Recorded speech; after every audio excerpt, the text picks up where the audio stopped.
one video that really encompasses what you find in both topic 1 and in topic 2. And then actually that's most of the lecture, and then there'll be a small section on topic 3, which is unit testing these things. In topic 1, first of all, what is encapsulation? So here's the definition for you. Encapsulation is hiding an object or a function from view outside of the object's definition. So keeping something hidden from the system's global scope is what you could call encapsulation. A class is an example of encapsulation because it localizes all of the data, functionality, and functions of the class. I know I'm just reading that from the screen, but I think this is a pretty good definition of what a class is. So, welcome to object-oriented programming. This is just a different style of programming.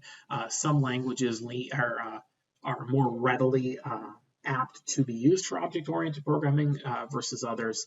Python is actually written originally as an object-oriented program language, but it can be used in a number of different ways. So first of all, what is an object-oriented program? When you create an object-oriented program, you create a class or a series of classes, and those classes contain multiple attributes as well as being able to contain multiple methods, which a method is just like a function. And so all of those different attributes and methods are part of that class. And you can consider the class itself as kind of like a blueprint. And you use that class blueprint to create an object or objects. And I'll show you all that here shortly. But you can kind of consider, or you can consider it a stamp or something that it is a thing that is used to create an object or a series of objects. And here I've got a UML class diagram. I'm going to use these a little bit in this module, and you're going to see them in Blackboard too. UML is just a way of organizing a visual of something. And in this case, I'm showing a visual of a class. So I'm creating a class, or I will be creating a class called car. And that class is going to have 3 attributes. It's going to have vehicle type, it's going to have fuel, and it's going to have color. I'm keeping it pretty simple here because you could have a whole series of attributes around a car. But I'm just doing these 3 for now. So first thing we need to do is create our class constructor.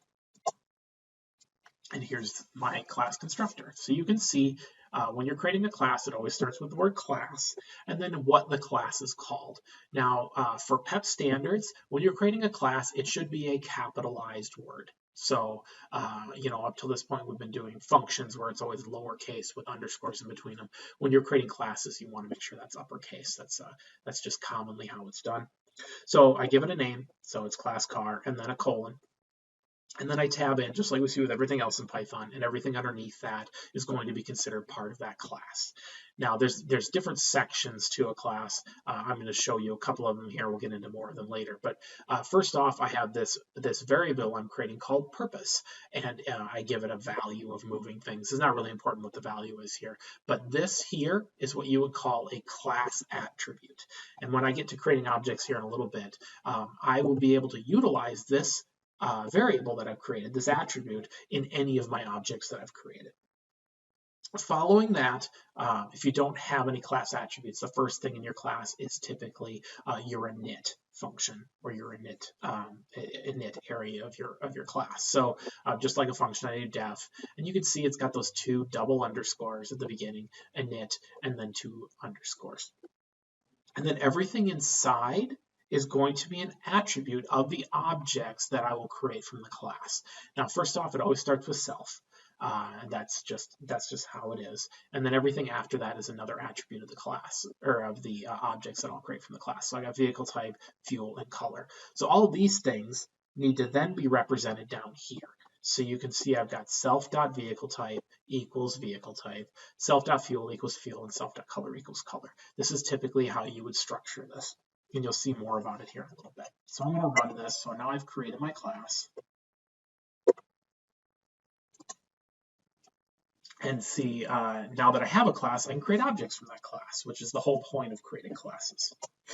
So when I'm creating an object from a class, it's called instantiation, which is essentially making an object from a class. So I'm going to make a couple of objects from this class. So you can see I'm creating a variable called myF150. This is my object that I'm creating. It's called myF150, and then it equals, and then I'm saying the class that I'm creating it from, which is class car, as we created up here. And then I'm going to send it all the attributes. Now I don't send self, because self is not part of what I give it as an attribute, but I send everything else. So I've got Ford truck is going to be the vehicle type. Gasoline is going to be the fuel type, and white is going to be the color. And then I'm going to do it again here with not my Tesla, because I can't afford to have a Tesla. So I've got a variable called not my Tesla, and then I've got, again, type car, and then I've got Tesla car, electric, and black. So I'm going to create two objects here from this class. So now all of those objects I've created, or those two objects that I've created, they have access to all of the attributes that were established when creating them. So I can access those attributes of my objects. So here you can see I am going to print my F-150, which is my object name, dot vehicle type. Vehicle type is the attribute. And then I'm going to do the same thing with not my Tesla, dot color, and I'm going to do the same thing with my F-150, dot purpose. You can see that's already been output, but you can see it says Ford truck, black, and moving things. So those objects that I've created have those attributes associated with them. My classes and objects can also contain methods, which I said earlier, they are similar to functions. We've run across methods before. You know, the method is structured as a dot at the end of whatever you want to run the method on. That's how these work for objects. So again, I'm going to have that UML diagram from earlier, but I'm adding a few more things to it. So I've got my vehicle type still, my fuel and my color are still attributes of my class, or attributes of the objects of my class. And then I'm also adding in two methods, a method called car description, which takes no inputs, and a method called vehicle quality, which takes one. So first, I do need to recreate my class to add my methods to it so that it has all of the methods associated with it. So most of this code is what we just looked at before. So from here to here is essentially the same code we looked at earlier. But now, after my init function here, I've got two methods. So I've got car description, and I've got vehicle quality. And you can see the car description just has self, because it is not taking any inputs when you utilize that method. And it just returns a string of text with formatting associated with it. So we've done the formatting stuff. So everywhere I have these braces, it grabs one item off of this list to the right here. The important thing to see here is because I'm accessing attributes of the class, I have to do a self dot and then the attribute that I'm accessing. So I'm saying, hey, for the object that is calling this method, grab the vehicle type for that object. And then the same thing with the fuel for that object and the color for that object. So in the end, I make a sentence here, essentially, when I run this method. And then the second one is very similar, but this time I am pulling the vehicle type. So I do self.vehicle type, and then I'm utilizing the state, which is a parameter or an attribute that is sent when calling the method. Because my class has changed, so I've recreated my class, it doesn't automatically update my objects. So I have to reinstantiate my objects when I update my classes. So this is the same thing I did earlier. I'm just running it again so that I have my objects updated, that they will now have those methods associated with them. So now that I have those methods available, I can utilize them. So here I have my F-150 is my object, and I'm using the method car description. So I do dot car description, and I'm not sending it any parameters. So when I run that, I'm going to get a sentence that utilizes Ford, which is the type of vehicle, the gasoline is the fuel, and the color is white. So it's using those attributes of the object in the output. And the same thing with the one for the Tesla car. So I've utilized that method twice. And I can also, as I had said, send data in when I'm running a method so that it can be utilized in the method. So just like you would with a function where you're sending in a parameter. So I've got my object, my F-150, and then .vehicle quality, and it takes one parameter, so I'm sending it kind of rusty because my truck is kind of rusty, and it turns into my Ford truck is kind of rusty. So I am able to mix and match attributes of the object as well as sending data in through these methods. Okay. Continuing on, I can do more than just utilize those attributes for my objects. I can update them. So this again is that same class I created earlier. So all of this stuff here is the same as what I had earlier. The only thing that I've added now is I've added the color changed. So this method, literally all this method does is it says self.color equals blue. So every object that is created from this class now will have this method available that can update the color of that object to blue. So again, because I've updated my class, I need to reinstantiate my objects. So I'm going to do that again. And now I'm going to utilize some of that. So you can see I've got my F-150.color changed. I've got my F-150. Car description. And then I'm doing a couple of things here, and I'm going to actually comment these out because I don't do that quite yet. And then I am just printing the color, and I'm printing the owner here. So if I do this, yeah, I was afraid of that. Has no object dot owner. That's because I didn't establish it. So let me take that out. So I'm doing that first, and you can see that I have changed the color of my F-150. This code here is not necessary either. So I've said, hey, run the method, color changed, and then print the color of my F-150, which you remember was white, and now that I've run that method, it's become blue. Okay, what I'm doing here is I am actually creating a new attribute for my class that didn't exist when I created it. So I have my F-150.owner equals Matt, and then I'm actually overriding it with my F-150.owner equals Manuel. Maybe I sold it or something, and then I'm going to print that. So now if I run this again, you can see that that new attribute that I've created for my class or my object has been updated. Has been created first by doing this .owner equals Matt, and then has been updated to Manuel. Other things that you typically see with classes that we will want to be adding to the classes that we're creating is the str and the repr to our class. Str, well, I might say that here shortly. So, okay, so I'm doing the UML diagram again. You can see the same as before, vehicle type, fuels, color. I've got those methods from before, but now you can see I've got the double underscore str double underscore string and the double underscore repr double underscore, which is also the string part here just says that's what it outputs. So what str does is it overrides the print functionality for the object so we can output in a specified format.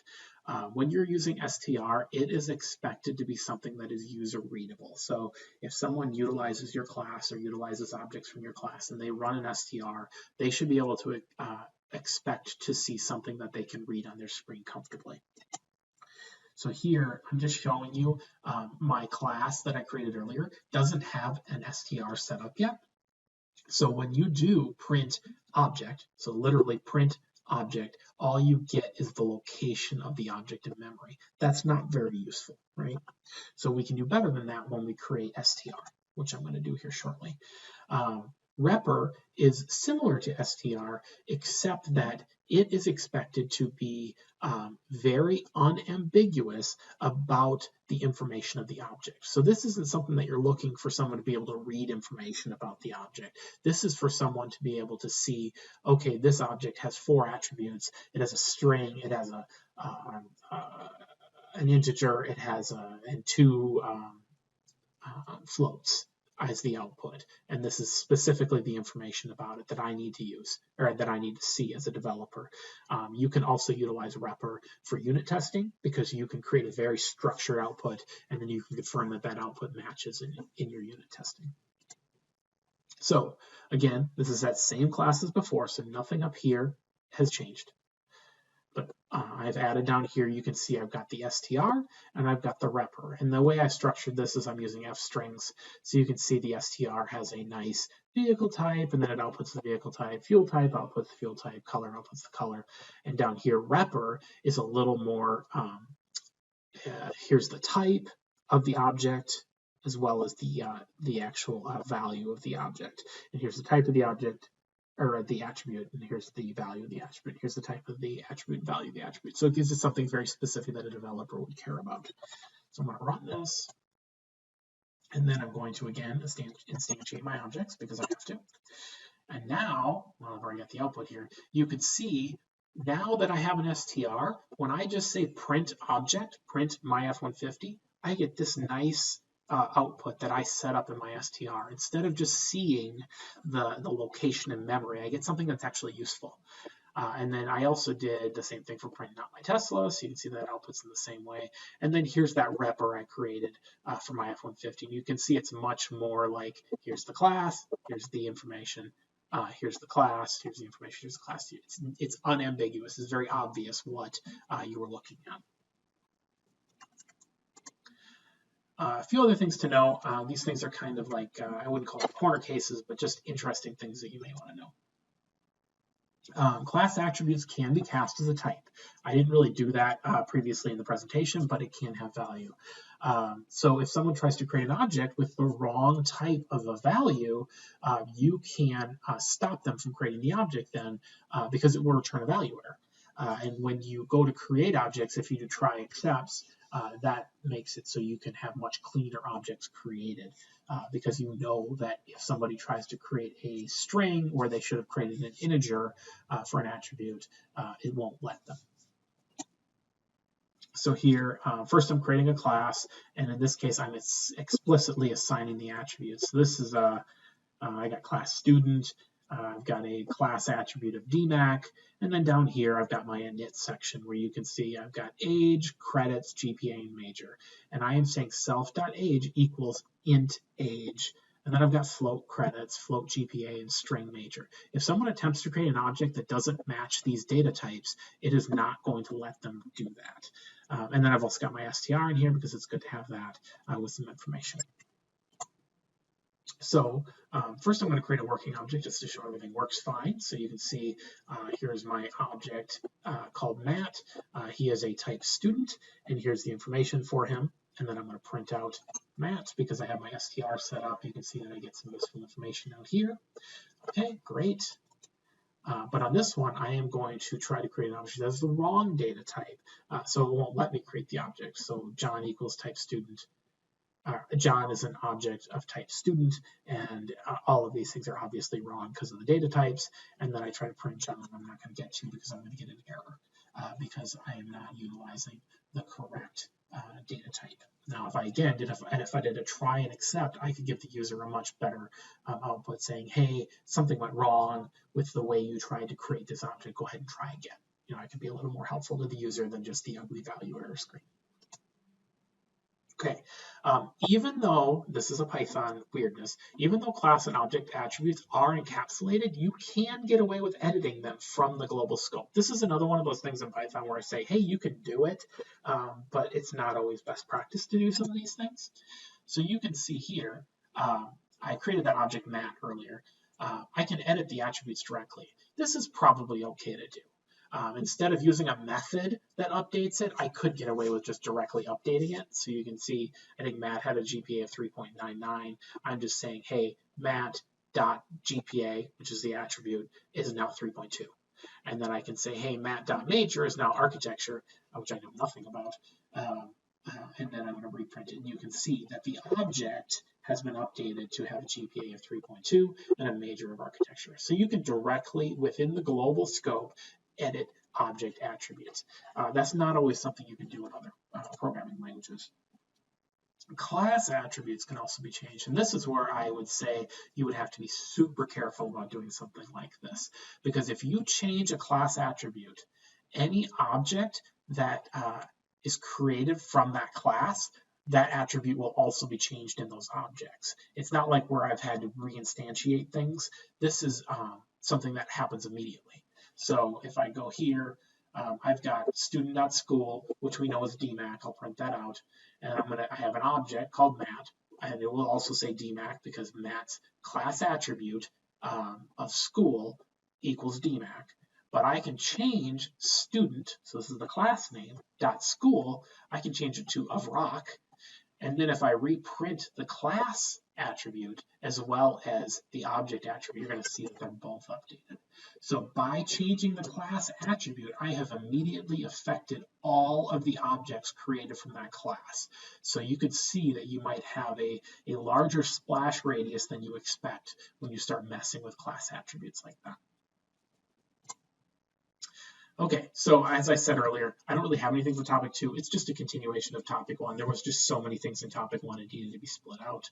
So I don't really have anything to show here. So I'm going to skip that topic.